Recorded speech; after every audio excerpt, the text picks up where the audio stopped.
tunnen, et naudingufestival on ülioluline, sest ta suunab inimesi teadlikult vaatama ja pöörama tähelepanu sissepoole oma tundekeskusele.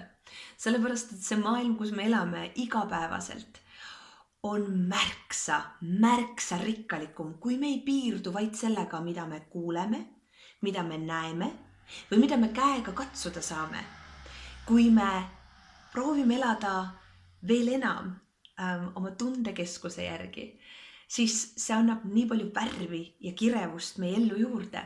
Ja teate ju isegi, me ei armasta ju sügavalt silmadega, vaid ikka tundega ja tunnetega.